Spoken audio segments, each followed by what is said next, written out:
Salam Pancasila, salam penegakan hukum. Sahabat Rumah Pancasila, seringkali kita bertanya, apakah seorang yang melakukan tindak pidana karena adanya suatu keadaan yang terpaksa itu bisa dipidana ataukah tidak berdasarkan hukum yang ada di Indonesia? Nah, sebagai contoh, kita ambil salah satu kasus yang ada di Serang, Banten, di mana terjadi pencurian kambing yang mengakibatkan adanya penusukan terhadap pencuri tersebut oleh si penjaga kambing, hingga menyebabkan kematian bagi si pencuri kambing. Bila terjadi hal yang demikian, maka bagaimana penjelasan hukum dari kami? Di dalam ketentuan pasal 49 Kitab Undang-Undang Hukum Pidana telah diatur mengenai adanya suatu tindak pidana yang dilakukan karena adanya pembelaan terpaksa. Nah, apabila terjadi suatu tindak pidana dengan dasar adanya pembelaan terpaksa karena melindungi harta kekayaan, kesusilaan, dan juga harta benda baik milik sendiri maupun orang lain, maka hal tersebut tidak dapat dipidana. Tetapi untuk menentukan adanya suatu pembelaan terpaksa dalam suatu kejahatan atau tindak pidana harus dilihat terlebih dahulu bagaimana orang tersebut melakukan tindak pidana. Yang pertama, pembelaan terpaksa tersebut dilakukan untuk melindungi harta kekayaan, kemudian melindungi kehormatan maupun melindungi diri sendiri maupun orang lain dari adanya suatu tindak pidana ataupun kejahatan. Kemudian yang kedua, pembelaan terpaksa tersebut dilakukan pada saat itu juga atau seketika saat kejahatan atau tindak pidana tersebut sedang terjadi. Dalam kasus pada pencurian kambing ini, orang tersebut sedang mempertahankan harta benda baik miliknya maupun orang lain, sehingga untuk mempertahankan tersebut ia harus melawan ataupun harus menghalang-halangi dari si pencuri tadi agar tidak mengambil atau tidak melakukan pencurian terhadap kambing tersebut.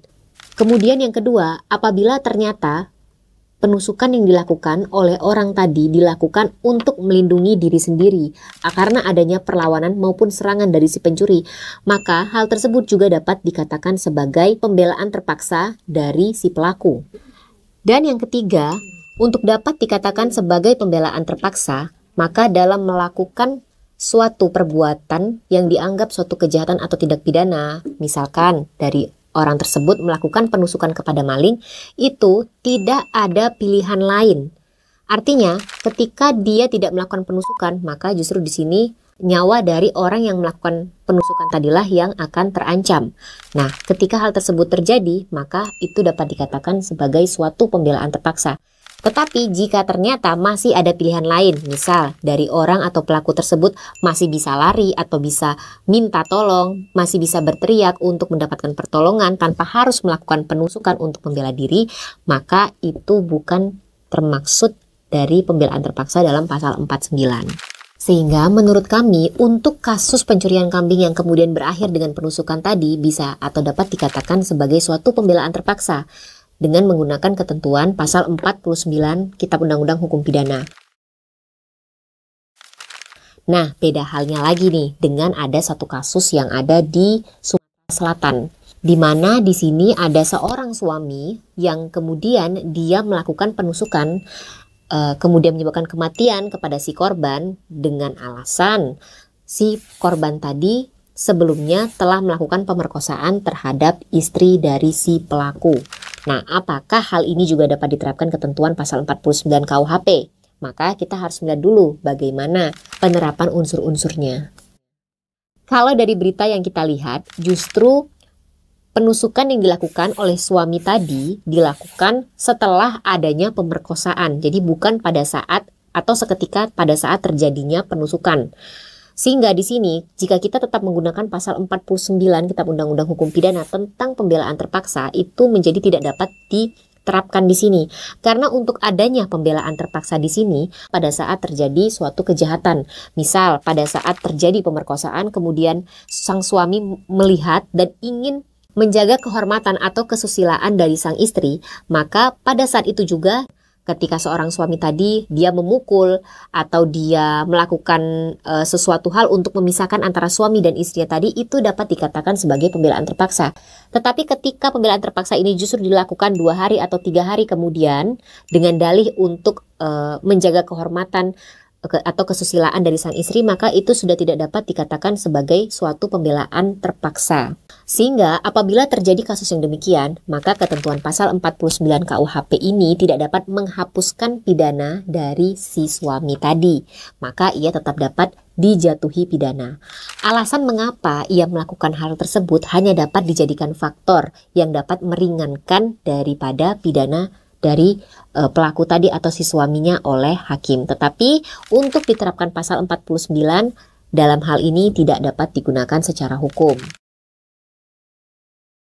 Ada juga nih yang bertanya, bagaimana kalau ternyata dalam suatu tindak pidana kejahatan yang melakukan pembunuhan itu adalah dari aparat kepolisian, sehingga menyebabkan matinya si pelaku pencurian. Dalam hal ini kita ambil satu kasus atau satu contoh yang ada di Kota Medan, di mana di sini ada begal yang melakukan aksinya, kemudian ada polisi yang mengejarnya, yang dalam penangkapan tersebut ternyata karena ada perlawanan menyebabkan si pelaku begal tadi meninggoy. Dalam hal ini si polisi bisa ikut dipertanggungjawabkan nggak sih secara hukum? Nah, apabila hal tersebut terjadi, maka polisi yang melakukan penangkapan hingga menyebabkan si pelaku begal tadi meninggal dunia tidak dapat dipidana. Hal ini sesuai dengan ketentuan pasal 51 ayat Kitab Undang-Undang Hukum Pidana, di mana di sini bagi seseorang yang memiliki kewenangan untuk melakukan perintah atau melaksanakan perintah jabatan, di sini dapat diperlakukan alasan pemaaf bagi si polisi tadi. Hal ini karena pelaku begal tadi dilakukan penangkapan pada saat tertangkap tangan atau secara spontan, bukan adanya laporan terlebih dahulu. Nah, beda halnya nih, ketika seorang polisi ditugaskan untuk melakukan penangkapan, tapi ternyata surat perintah untuk melakukan penangkapan tersebut belum terbit, yang kemudian tetap dilakukan penangkapan oleh oknum kepolisian tersebut, sehingga hal tersebut justru dapat masuk dalam tindak pidana penculikan, karena di sini polisi tersebut tidak memiliki kewenangan untuk melakukan penangkapan berdasarkan dengan surat perintah penangkapan. Beda halnya dengan tertangkap tangan seperti halnya peristiwa begal tadi. Maka di sini pihak kepolisian apabila sedang melakukan penangkapan tetapi ternyata berakhir dengan ada seseorang yang meninggal dunia atau pelaku meninggal dunia, maka dapat diterapkan dengan pasal 51 ayat 1, yaitu melakukan perintah jabatan yang tidak dapat dipidana.